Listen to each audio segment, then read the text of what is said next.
What is up, down, and sideways, you beautiful people? We are back inside. It's League Unlock. Eric and Mark here with you guys, going through another little bit of history as we're counting down the top 10, expanding it to 10 this time, top laners of all time. This is not current. This is not going forward. This is looking back in history and all-time counting down the 10 best top laners.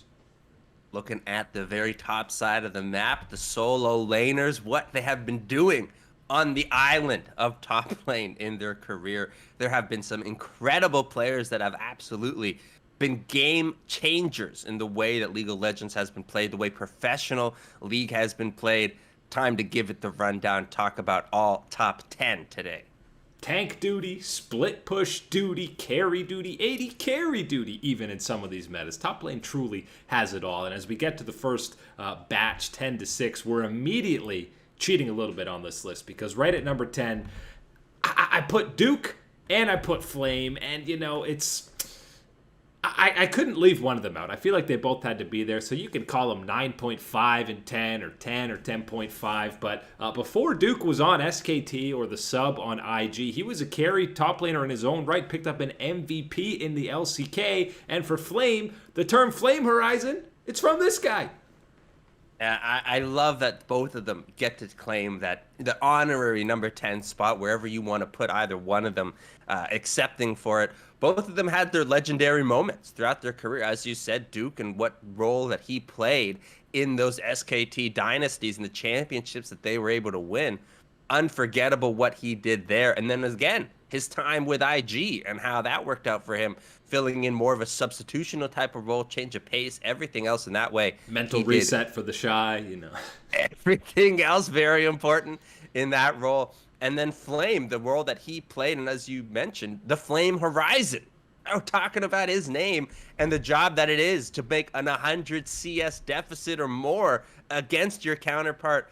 Fantastic stuff from these two players. Absolutely treats to watch throughout their career, and happy that we get to celebrate them in a top 10 list. Ahead of those legends, you have kind of two opposite ways that these guys got to the list. We're talking about Nuguri and Soaz. Soaz, obviously one of the greatest Western players of all time. A good chunk of his career coming, prior to 2015, when the game looked a little bit different, but he still had these great moments on Origin, of course, when they went top 4, and then, of course, Fnatic after the 0-4 start. Week 1, he looked terrible. Week 2, he looked like an all-pro top laner again. And Nuguri is a guy who I feel like we both think will be higher on this list. We just need more games out of him.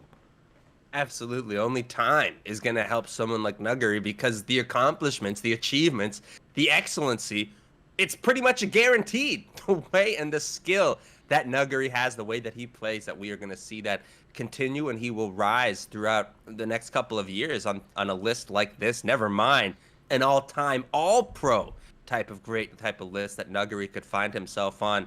So as you mentioned, the greatness, a lot of the highlights, the memorable moments that we want to talk about, they're from the earlier time in League of Legends. You're talking about, as you mentioned, before 2015, looking at his success, those big moments.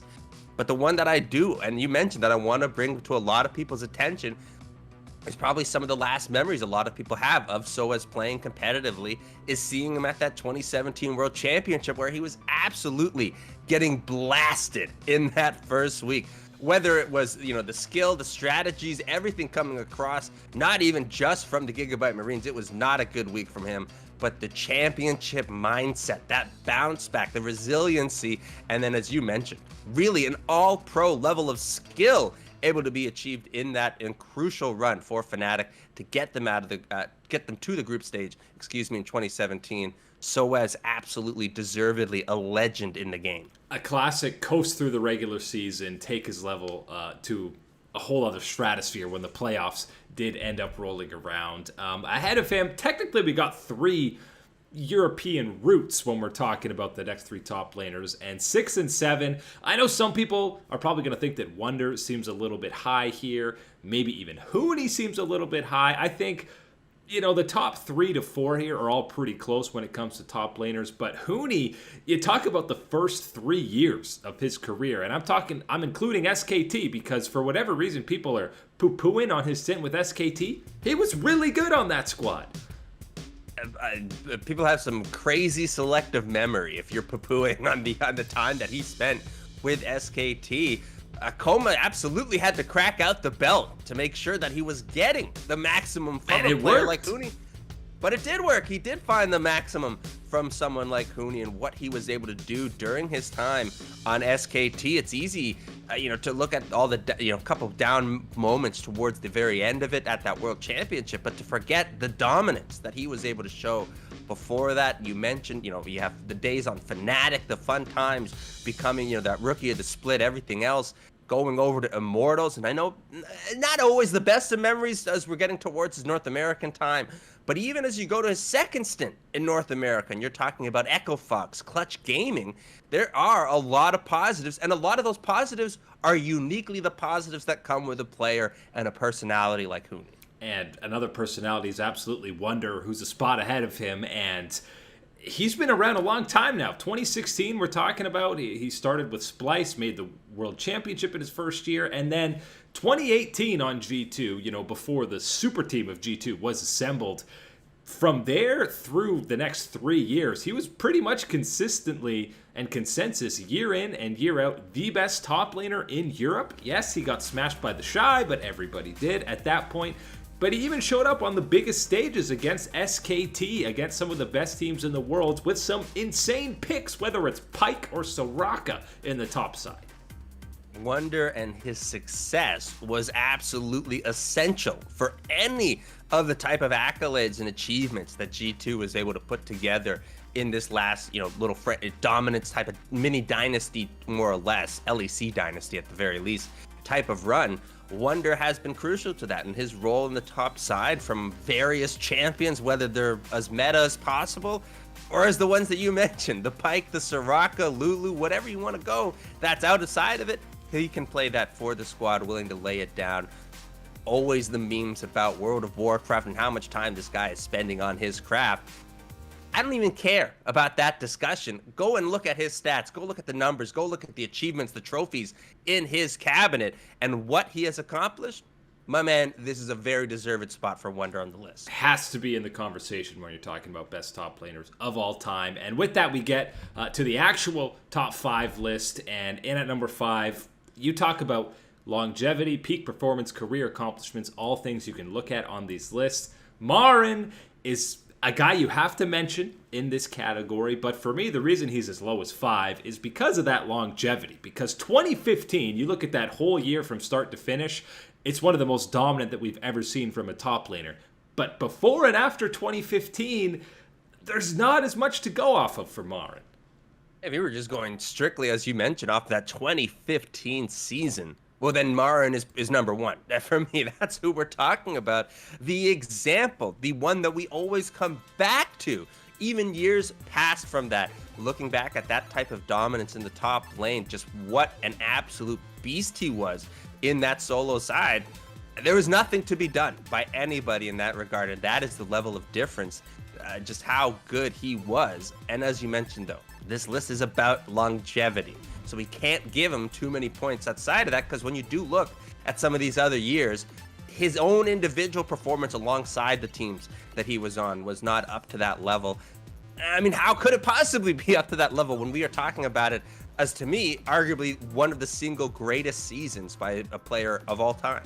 The only top laner to ever win World's MVP, and one of the rare players to kind of step out of the shadow of Faker and be the featured guy on an SKT lineup, before it's happened in years past, and we've had other rookies and such with T1. But Marin absolutely deserves to be on this list, but because we weren't talking about 3-4 years of sustained excellence, he's in at that number 5 spot. Now we're on to number 4, and you want to talk longevity. Well, this guy is the piece to look at. We are talking about Big Daddy Impact, top die. Lots of former and SKT top laners that we're going to be seeing on this list. Huni, Marin, now Impact we're all talking about. But world champion in 2013. I feel like people in 2014 thought he was washed up and it's time to come to the LCS and retire. And then all of a sudden, 7-8 years later, my guy is still playing at an incredibly high level. You're right that this is Mr. Consistency when you're talking about top lane and top lane great level of performance from someone named Impact. My man, you mentioned it. The time on SKT, of course, remembering the World Championship. That's all great, but we do need to focus and talk about his time in the LCS, what he has done, and how he has consistently stayed at the very top, or in the top tier of North American top laners and who he's going up against, the varying levels of competition that it has been. But the important thing for me is when you go back to every international event that he has ever been at representing for North America, his performance, the way that he has laned, how he has held up against the very best that the other regions can throw against him. He has always stood his ground, stood the strong test for North America, and even at times been that winning condition, breaking out his own signature picks. My man, we can't be talking about Impact on this list without mentioning his Singed. Yeah, and the Shen, a near 75% career win rate on the Shen pick. I kind of like Soaz. Impact's a guy who you can kind of fall asleep during the regular season. Maybe he's not playing at the highest level, but as soon as playoffs come around or an international event, he's again at that apex predator level of play. We've seen it on Cloud9, Team Liquid, Evil Geniuses in playoffs, and he's just been pretty much never below a top 3 top laner when he's come to the LCS. Yeah, and we don't talk about it nearly enough is the role and impact that he plays, Impact, as someone in the playoffs. When a series is going into the, that 4th, that 5th game, when everyone's being drained out, the mental edge is deflating, all these type of things. Impact is always at the very top of his game. The strategy, the communication. He has been someone that I've been extremely impressed with every single time that we've ever heard the voice comms in one of those tight situations in a playoff run. Yeah, he's incredibly vocal, and former teammates have only had positive things to say about them. Still remains the only player to win an LCK and LCS title. 6 different teams he's played for, and he's performed at a high level on each and every one of them. Now, number 3. This is a bit of a peak performance plus a little bit of longevity. If you talk about Mar in 2015, obviously that peak level probably unmatched, but the closest you might get to is 2018, 2019, the Shy, and we had 3 full years where you could talk about him as maybe the best top laner in the world. The guy has really only played 9 LPL splits, and 5 of those, he was voted the first team All-Pro top laner. More than half of the splits he's ever played, he's been the consensus best top laner. I want to just flat out say that someone like the Shy and what he has accomplished, what he has shown us, is that he's Marin plus, right? He gives you that dominant level of a season for more than just one season. The problem is it's not that big. It's not the biggest slice of his career. It's only a percentage of his career that you can look at that type of level. And then I think some of the lows that we have. Oh, there's some low points. The low points we have seen with someone like the Shy, a little lower than some of the ones that we did see during Marin's time or Marin's time as a featured player on a lot of lineups. So that's something to be taken into some type of consideration, but it's overwhelmed by those positive results from the Shy, what he did from pretty much 2018 to 2020, I would say, really, and maybe a little less, but 2018 really is that special year, especially during Worlds. What he was able to do, the dominance, the difference, the skill gap between him and everybody else was just so tremendous. And he's a guy who people he's gone up against have had nightmares. You've heard Wonder joke about matching up against the Shy. He literally ended Sword's career in 2019. Even though IG wasn't as strong a team in that World Championship defending year of 2019, the Shy might have been even better than 2018. For 2 years, basically, this guy was must-see games. You wanted to tune into IG games just to see what kind of outplay he was going to perform, and it didn't even matter if he was on something like Scion. He was still making highlight reel plays. And I know that this is not the metric that this type of list would be judged upon, but if you were to make, to say that we got to make a highlight reel out of the top 10 top laners, 50% or more would have to be the Shy, and the way that he plays, how flashy, how incredible some of those plays were. Of course, everybody is very familiar with the ones at the World Championship, but if you're watching in the LPL week in, week out, you were getting to see this type of mastery and just pure excellency across the rift from the Shy. And the reason, okay, we hyped him up a lot. The reason he's not higher is, again, he's still got a relatively short career. And if you were doing a low light reel of all the top laners, I think 50% of them might be the Shy also. That's a very fair argument, but again, that is the two sides of the coin that you were getting with the Shy, and he deserves his spot on this list, not only just by how good he has been when that coin is going your way, but the times that it did for that couple of years where it was seeming to be more consecutive in the good category from the Shy than the bad one. And you feel like some of the picks that he has done, we love his Callista top, all these. You weren't seeing him on Ornn duty ever. So a lot of the play style that IG did through the top side influenced how the game evolved from Season 8 onwards.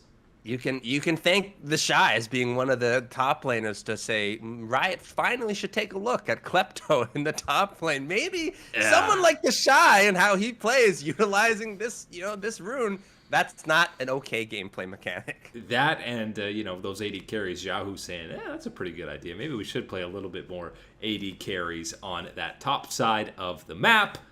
Onto the top two. The big boys, the big cojones. And I've seen lists for top laners evolve over the years. And, I've seen them even from as recently as 2020. And people, for whatever reason, don't talk about Khan on these all-time lists. I have no idea how you can see this guy from what he did on Kingzone, Longzhu, SKT, Damwon, and how you do not have him in the conversation for greatest top laner of all time. It's bonkers. I don't know what type of League of Legends or, what video game they're watching Dota, my man. You're not watching. If you're saying that Khan is not in your top 10 top laners of all time, never mind your top 3 or top 2, wherever you want to put him in that situation. Khan extremely deserving of this. Put the last year that we can talk about, which is fantastic, his last run at it behind. You're looking at everything else before that, and it's still, how is there you not putting a man like Khan on this list? Very deserved. You talk about dominant, in-your-face aggression from that top side. Khan is, to me, the pinnacle of that level of gameplay in a top lane. It feels like people were waiting for him to be washed up and no longer good. Even when this big revamp of SKT in 2019, it was like, okay, Khan, yeah, that's an upgrade for sure, but this isn't Longzhu or Kingzone level Khan that we're going to be getting. Sure enough, fantastic performance the whole year on SKT. Goes to FPX, okay, doesn't quite have the year you're expecting, but there's still moments where you see him absolutely dominating. Some of his biggest highlights are actually from his time on FPX. And then with Damwon again, Nuguri leaves. It's a downgrade getting Khan over. And all he does is perform at an incredibly high level throughout the whole year. I know the lack of international success is not there for him, but it's really just not titles. He's been to finals. He's been to semifinals. He's been to MSI with 3 different teams. He didn't win the title in any of them, but there's so many other all-time greats that we've talked about that haven't gotten that crowning achievement of an international title, so you can't dock Khan as hard as people are. I think the only reason that anybody really wants to be negative against Khan and, really focusing in on his international career is they're looking at, the expectations that people like ourselves and everybody else that is a fan of Khan, knows what he can bring, and how he plays, what that could mean for a team at an international event and looking to stack it up against everybody else's very best in the top lane. And Khan hasn't necessarily dominated the way that we've talked about at those the way that he does throughout the regular season, the way that we talk that he could do at these international events. And I think that's where people want to take things away from him and not realizing that, well, statistically, all of his performances are more than okay, if not at the very worst, average at a lot of these events. And that when their failure comes through, it's not because of Khan. It's not his decisions. It's not his play style, all these type of things. Play style, you might look at the failures of FPX when he was there and say, sure, the clash of the two, this is not exactly the best marriage, and that didn't work out. But when you're talking about times when he was with SKT and with Damwon most recently with Coach Koma, how he has been able to find the very best from an emotional player like Khan, absolutely That is the type of examples of why you can find Khan this high up on this type of list. And much like the Shy, there was a 2-year stretch where you wanted to tune in to Longzhou and Kingzone games to see what Khan was going to do, because he was doing it against even 2017 era SKT. He's absolutely styling in that matchup, especially in those finals. And again, Dom 1 through to behind to SKT, FPX, the consistency was there throughout all those years. So absolutely deserving of that number 2 spot on this list, but not quite cracking that top dog spot. And that honor has to go to the man who was right before the Shy. It was almost the transition into the Shy coming around in 2018. For the 3 years before that, right after Marin and before the Shy, that entire 3-year era, it was Smebs to dominate in the top lane. Smeb, my man. This is why doing these type of lists is so much fun, because we get to reminisce about a player like Smeb. What a treat, what a legend, an elite level player Smeb really was, and I'm very happy to say that he takes our top spot in the top 10 top laners. What a career that he had. The highlights, everything is all in Smeb's favor. My man, the pinnacle of top lane class. He was the man to dethrone Faker as the highest ranked player heading into the 2016 World Championship. Make of that what you will, but that was kind of consensus for most people previewing that event. Obviously, he lived up to the hype. We had the incredible Rocks versus SKT series, and then he goes, builds this super team on KT. Yes, there's their fair share of disappointments, but there's still no question those 2 years with KT, he was one of, if not still the best top laner in the world. And we love to think of that IG versus KT series at Worlds. He goes head-to-head with the Shy. I think people forget that the Shy gets subbed out for Game 4 because he's getting a little bit tilted in that series. I'll always consider myself so lucky that I was able to be there for that series and pull into the arena just at the moment where they're able to pull off the base race. You're able to see everything going through. What a series that was from Smeb late in his career. You mentioned back to 2016 when you're going through the top, the players to watch heading towards this event. And that was the first time really ever that you had someone going, well, you got to put him ahead of Faker. He's just that good. That's the type of level that Smeb was at back then, what we were talking about. Then, as you mentioned, building the KT super team alongside his friends. Ah, man, Smeb is just an absolute treat to get to talk about and think of as the top laner. And anytime you're number 1 on any of these lists, one of the things you always want to talk about is innovation, right? And I think that's something that Smeb absolutely provided. Picks like Kennen were not necessarily a mainstay in the top lane, and there were countless, whether as split pushing comps, something like an Echo in the top side, the Kennen, again, as I highlighted. These are picks that Smeb excelled at and kind of made meta. Oh, man, I love the Kennen picks from Smeb, what he was able to do. Some the big time ultimates that you're thinking about with Kennen, that's exactly the type of plays that Smeb was able to pull off. I think back to the times that he would be playing Rumble, even in the top side, and what we would get from him. It was really one of the best moments to get to watch what he was able to do and how he was able to do it for so long in the LCK and what he meant for his team. Innovation, longevity, peak performance, and accomplishments, even though he didn't ever get that international title, a couple of LCK titles. Smeb deserving of that number 1 spot of the best top laners of all time. That is it today, though, for League Unlock. Erica Mark here with you guys. Thanks for hanging with us. Catch you on that flippity flip.